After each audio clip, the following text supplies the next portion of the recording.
Welcome to the Embodied Empath Podcast, the space where sensitive, intuitive women learn to regulate their nervous system, heal anxiety, and live with grounded confidence. I'm your host, Valerie Lundgren. Let's begin. All right, my loves. Let me ask you something.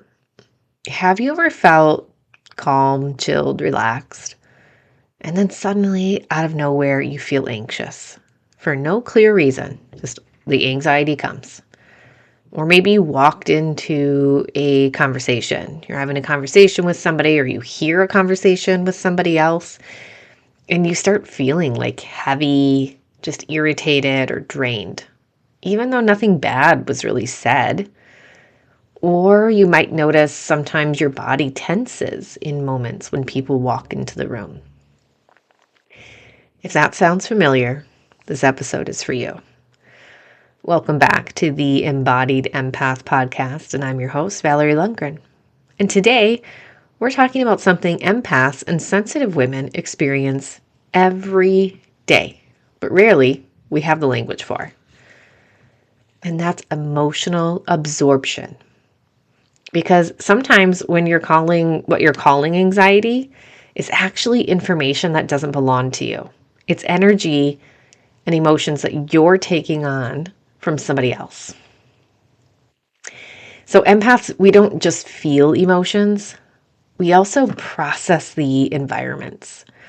So your nervous system is not only responding to your inner world, it's constantly scanning the emotional field around you. So you're not imagining it. This isn't like the crazy one in the family. This is biology. This is real science of what's happening here. So let's break this down in more of a grounded way. So empaths often have this heightened mirror neuron activity. Kind of mentioned that earlier in the other podcast. The brain cells respond for empathy and emotional attunement. That's what this is about. That's the mirror neuron, is where the brain cell that is responding to empathy and emotional attunement. You also have a highly sensitive amygdala, right? So we have a faster threat detection. And you have an overactive neuroception system. And that's the body's subconscious scanner for safety or danger. Neuroception does not ask, is this emotion mine? It asks, is there anything here that could be a threat? So for empaths, emotional tension registers as potential danger. It doesn't matter whose it is. So when someone feels stressed, angry, disappointed, or dysregulated, your body is responding as if you are the one under threat. Before thought, before logic, before choice.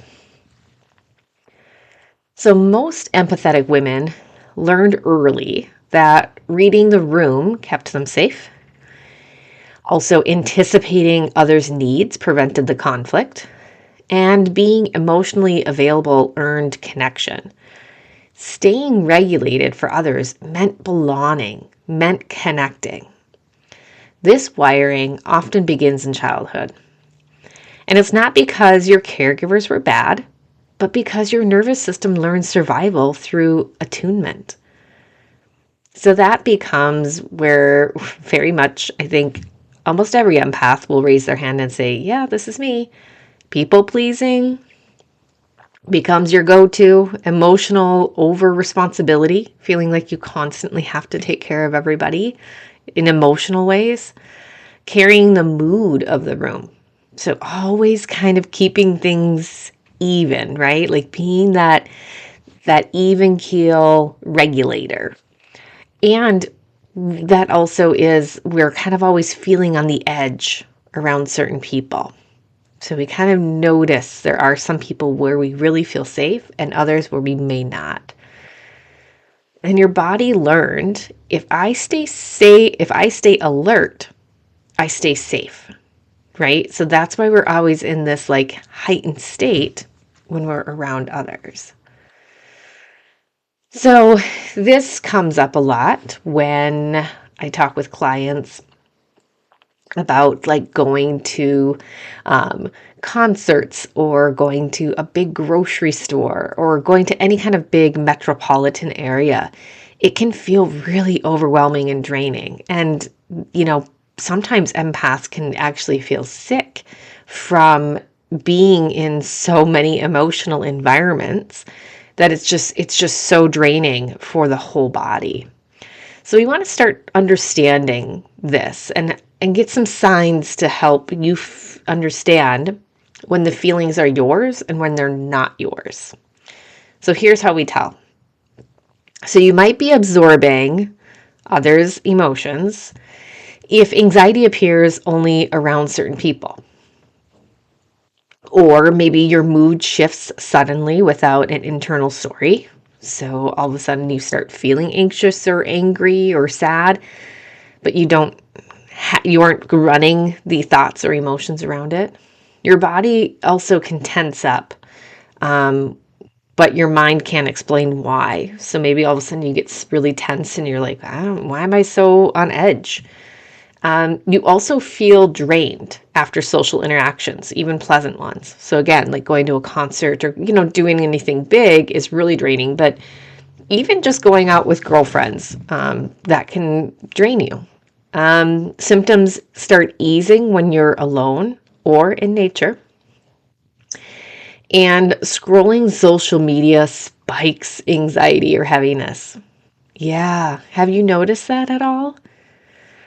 I certainly have. And I've been starting to put timer on my phone to make sure that I am not scrolling as much anymore. Because, geez, especially right now, man, it is heavy. So we got to step away. We got to find other things to do than sit on social media. So this isn't emotional instability. It's just a lack of differentiation. Your nervous system doesn't know where you end and where others begin.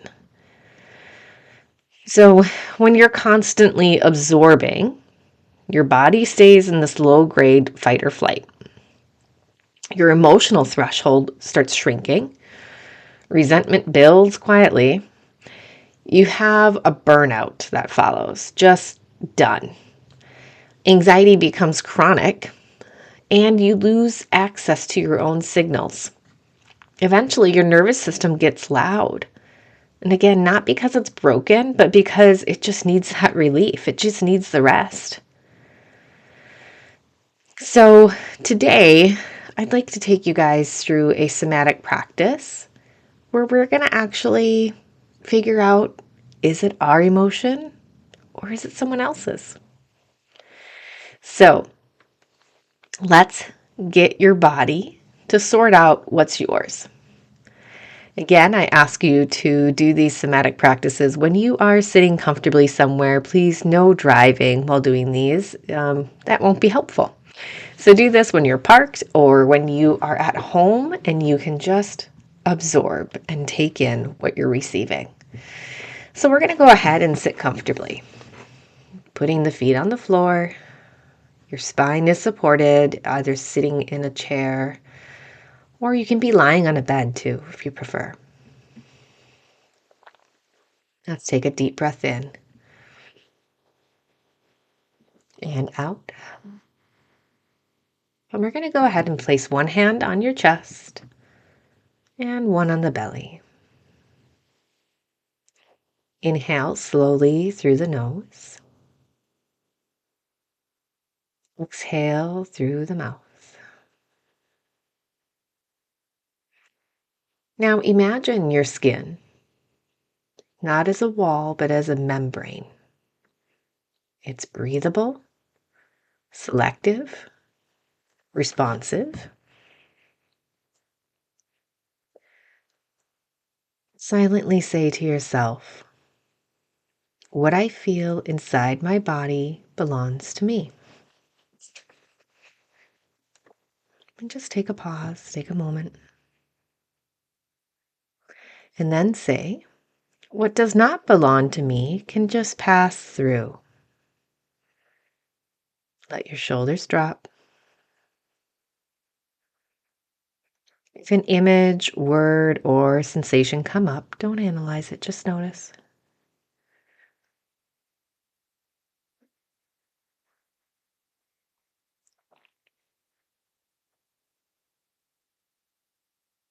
Now gently shake out your hands, and then kind of tap your feet or move your feet a little bit. Take some deep breaths and tell the nervous system, I am separate. I am safe.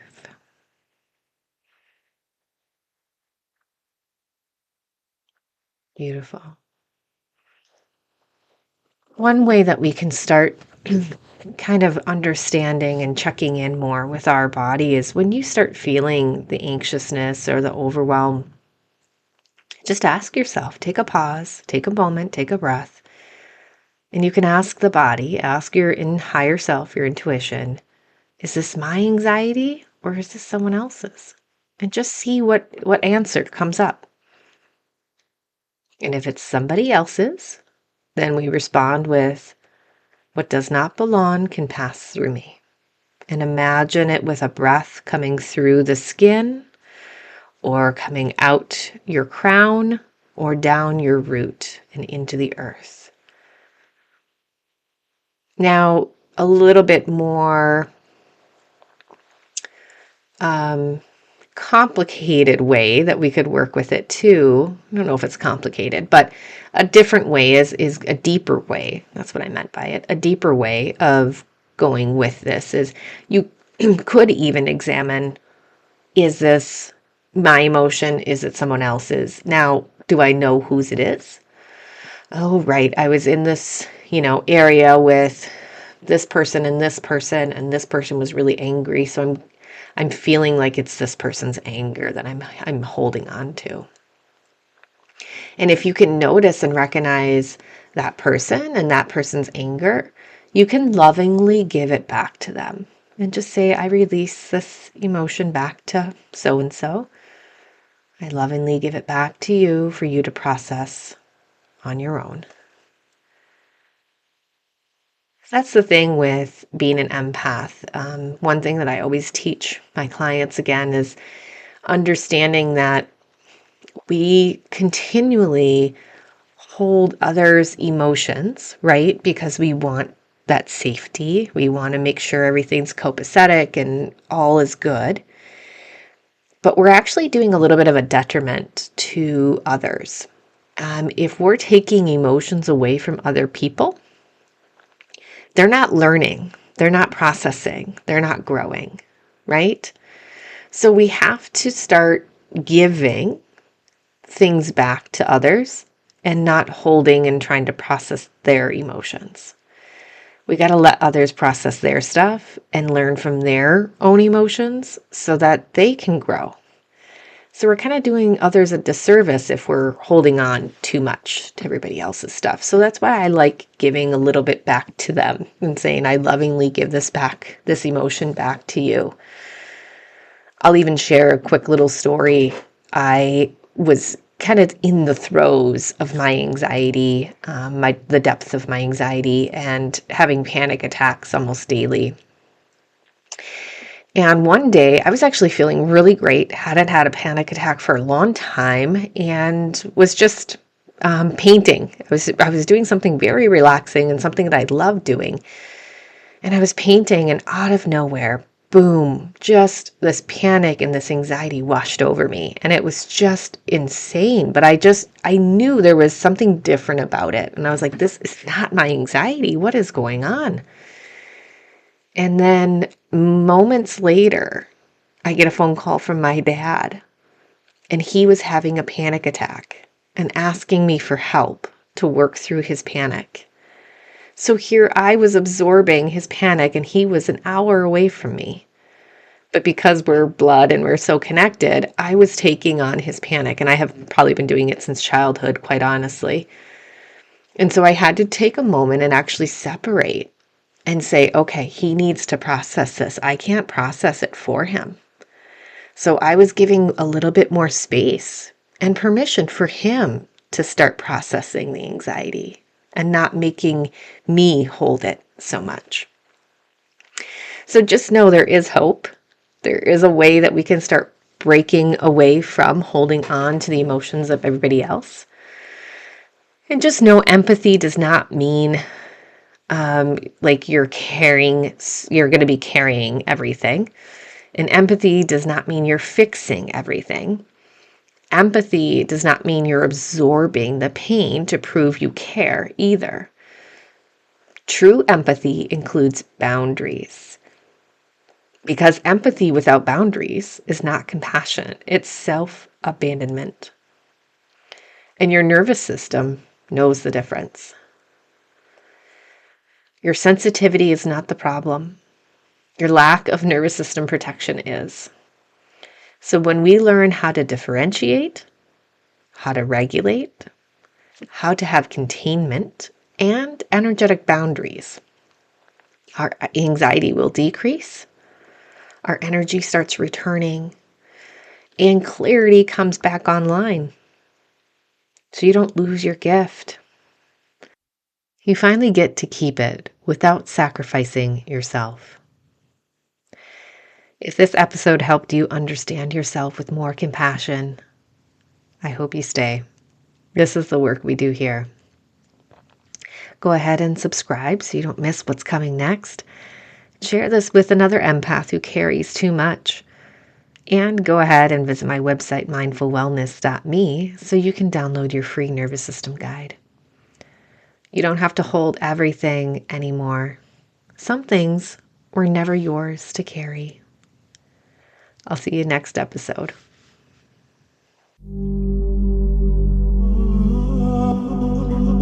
This episode supported you. Share it with another empath who needs it. And if you're ready for deeper work, somatic coaching, nervous system healing, or my Embodied Reset program, just visit mindfulwellness.me. Your healing is not a solo journey. See you next week.